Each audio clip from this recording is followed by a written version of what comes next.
Out of all the strongest Bankai in Bleach, Mayuri's freaks out everyone, because not only is it strengthened by his own aura, but is also augmented scientifically through his many experiments, like on the Quincy's, allowing him to defeat opponents his OG zanpakuto would normally lose against. Look no further than Pernida, the literal left hand of the Soul King, and we all know how insanely OP aspects powered up by the Soul King's Ryatsu are, right? Just look at Ichigo or Yuha's Almighty. So, how did Mayuri even gain this level of power using only science? Well, it's simple. Torture. Every time he fights, he always views it as an experiment, whether for himself or for his opponent. His nature is the most dangerous thing about him, but he's not all talk. This guy is a menace, and that's because of one thing. This freaking baby! But you're probably wondering who this goofy dude voicing is. Well,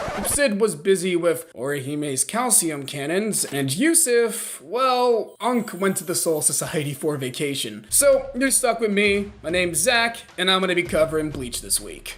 I got you, homie! What makes Mayuri so dangerous is that in battle, he likes to torture his opponents. Every time he fights, he always views it as an experiment, whether on himself or his opponent. His nature is the most dangerous thing about him, but he's not all talk. This guy is a menace, and that's because of one thing: his Bankai. That's right, this crazy sociopath has one of the strongest Bankais in all of Bleach. But to truly understand Mayuri, we need to go back about 110 years before the events of Bleach. Not much is known about Mayuri's upbringing besides the fact that he was in prison. In fact, he was so scary to the people of the Serete, it was necessitated that he was confined to a small prison cell. This would all change when he would be visited by none other than Kisuke Urahara, the newly appointed captain of the 12th Division. At this point in time, Urahara was establishing the Research and Development Institute of the Soul Society, and due to Mayuri's exceptional scientific intuition, he wanted him to be a part of it. Mayuri didn't like Urahara at all, but due to this being the only way to enact his experiments and also get out of jail, he accepted, and so was appointed the vice president of this newly founded scientific institute. During his time as vice president, Mayuri had learned many things through his research, which one of these was relating to the Soul King and his two severed arms. That's right, that the right arm is in charge of stillness while the left arm is in charge of progression. It's here where Mayuri's intellect is truly shown, as he demonstrates his mastery of science, inventing, and chemistry. This guy did what we all couldn't do: pass chem.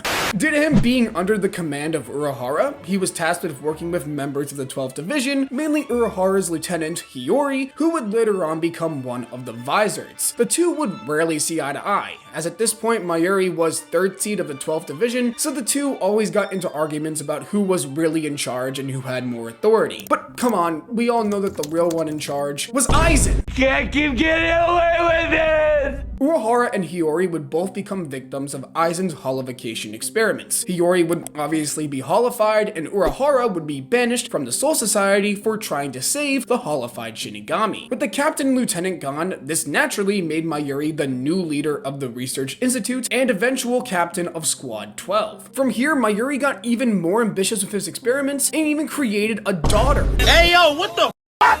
Yeah, I mean, I'd be shocked too. You think this piece of shit could get with a girl? Well, you see, Mayuri's daughter, Nemu, is actually lab created. After becoming captain, Mayuri began his Nemuri project, which he used to modify and enhance his zanpakuto, but this eventually extended beyond his sword, as the true purpose of the Nemuri project was to create new life from godly soul cells. Using a combination of Gigai and Gikon technology, Nemu was born as the project's 7th incarnation. This was huge for Mayuri, as he had always dreamed of creating new life from scratch, mainly because he knew he was never gonna get with a girl. You're ugly, you're disgusting. And also demonstrates just how smart he truly is. I mean, this guy made life from scratch. Mayuri is truly a genius, and it's no wonder he contributed so heavily to the advancement of the Soul Society. But of course, Mayuri is far from a noble person, as he actually experimented on the Quincy, including Uryu's grandpa. He He did this to study and examine them, and once again demonstrates that he holds no regard for human life, merely seeing them as test subjects. After Rukia is brought back to the Soul Society to be executed, Mayuri steps in to stop Ichigo's invasion, and it's here where he actually fights Uryu. And after the two clash for a while, Ishida overpowers him, and Mayuri gets absolutely smoked, barely escaping. After reforming, he learns about Aizen's betrayal, and oh my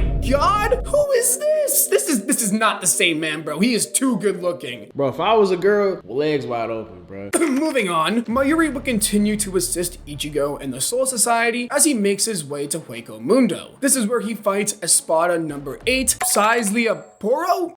You idiot. You're honestly an idiot. I'm just gonna go with Espada number 8, where he drugs the shit out of him and kills him. I told you, do not mess with this man. He's also a central part in Ichigo defeating Aizen, as he's the one who opens up the gate to the human world where Aizen is. And this is where Ichigo compares Mayuri to Kisuke, which infuriates him, showcasing that he has disdain for Urahara despite being his subordinate for so long. But like everyone else in the Gotei 13, things changed for Mayuri when Yuha appeared, as Mayuri realized that many hollows were disappearing, creating an imbalance of souls. Remember, the Quincy don't purify hollows like the Soul Reapers do, they completely kill them. And Mayuri, he knows that something's up, something is wrong, and so during the captain meeting, he tells them that they didn't take his warning seriously when they came into contact with Uryu Ishida, which prompted Mayuri to start analyzing the Quincy in preparation for war. But even this genius wasn't ready for the absolute destruction caused by the Sternritters. Mayuri realized he can no longer screw around and needed to take things seriously. Although he is an incredible genius, Mayuri is scariest when on the battlefield. Like the other captains of the Gotei 13, Mayuri is an expert in both Shumpo and Kido, as he was able to easily outmaneuver Ishida's most powerful Quincy techniques. He also has amazing spiritual pressure. First of all, Mayuri likes to know all about his opponent while fighting them, wanting to be extremely prepared. Not only does he study his opponent through various methods during a fight, but he has a contingency plan if things go wrong. This is shown when Mayuri resurrects countless Arankars to fight the zombified Shinigami during the second Quincy invasion. He isn't able to gain full loyalty over them, but he installed an electric shock to the brain to keep them in line. He also integrated a deadly poison into the body fluids of these Arankars, so if their opponent came into contact with them, they would experience the poison's effects. When the zombies are exposed to it, Mayuri even gains control of them. See, this guy is terrifying. I'd want to run away from him if I saw him, but you can't even do that. If his opponent runs away, they're screwed, as Mayuri only needs a single strand of DNA to track a person down. So even if you wanted to escape from this menace, there's nowhere to run. It's also important to note that Mayuri is an expert on body modification, as he can rearrange his body at will. Is this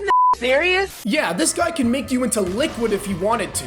Oh, hell no! Mayuri even does this to himself, as he's able to take several different forms, which grants him unique abilities. Mayuri has modified his body to a point beyond what was thought possible, as he's able to become liquid, make his left arm explode on impact, and is able to pull a part of his ear off to form a scythe. This guy's entire body is a weapon. Most impressively is his ability to replace organs, as he's demonstrated the ability to replace someone's organs with false ones that are as functional to their real counterparts. To make matters even more impressive, this whole procedure takes less than an hour. Oh, shiver my timbers! But these modifications don't only amplify Mayuri's body, but his zanpakuto as well. Unlike any other member of the Gotei 13, Mayuri is able to enhance his zanpakuto through science. For example, he's been able to install a self-destruct command to his Bankai, sensors implanted into the hilt that allow him to block all sword attacks aimed towards him, and even gave his sword paralysis powers. Even in its non-released form, this sword can still do major damage, and we haven't even talked about his Shikai or Bankai. And by bringing those into the equation, Mayuri becomes even scarier. Mayuri's sword, Ashisogi Jizō, is one of the strongest zanpakuto in the entire series. When his sword is released, it transforms into a disembodied trident with a baby-like face taking the shape of its upper hilt. Mayuri's Shikai ability works very similar to Venom, as when an opponent is stabbed by the sword, it severs their brain signals, controlling the neural impulses for movement, paralyzing your entire body. Meaning, to make matters even worse, when under this paralysis, a person's pain receptors are unaffected, meaning Mayuri's opponent still feels pain while paralyzed. But the sword also has another way to spread poison in this state. When Mayuri pokes his finger into one of the baby's eyes, it starts spreading a dark liquid from its mouth, crying. Anyone who is not Mayuri's blood type will be paralyzed after only 4 seconds. In contrast to the sword's initial ability, this technique paralyzes everything biological. And if that's not scary enough, we still have his most powerful technique to talk about, Mayuri's Bankai. Something so menacing, so frightening, it will make you scream and run for mercy, as Mayuri's Bankai is a big baby? Trust me, despite its looks, this Bankai is terrifying. But you're probably wondering, ABD, this Bankai was defeated by Uryu all the way back in Soul Society, so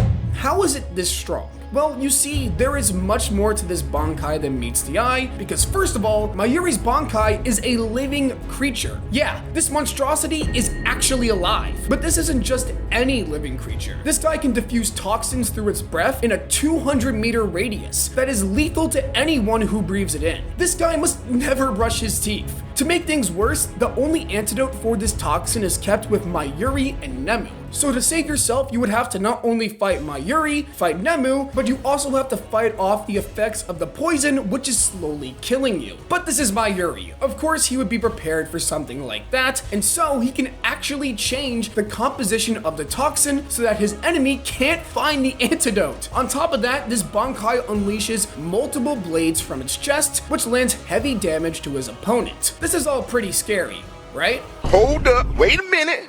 Something ain't right. But what if I told you we weren't done? That there's even more to Mayuri's Bankai? Well, that's the truth, as Mayuri has even modified his freaking Bankai. In this gigantic form, Mayuri can send his Bankai specific information about the opponent he's facing mid-battle. This allows him to alter and customize his Bankai to deal with whoever he's currently fighting, which on a technical level makes this Bankai have virtually no weaknesses. As you can see, Mayuri is no joke, and if you ever come across him, please run away.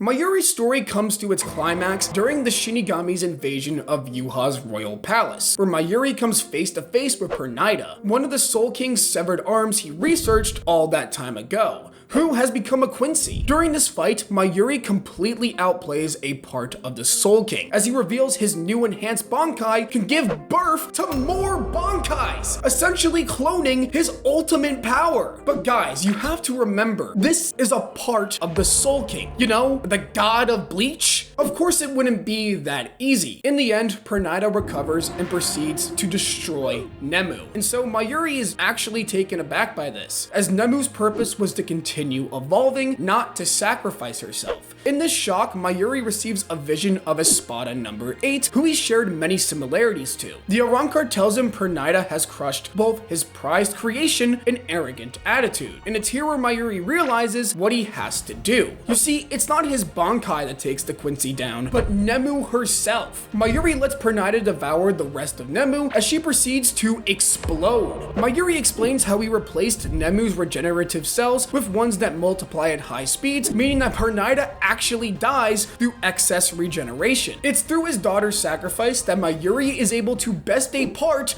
of the god of Bleach. And so after the war, Mayuri would continue to maintain his position as captain of the 12th squad and even create a new version of Nemu. And that's Mayuri's entire story. But we all know that he is far from done, and in the Hell arc, he's gonna pull off some insane shit. But to enjoy more peak fiction, check out the video on screen right now.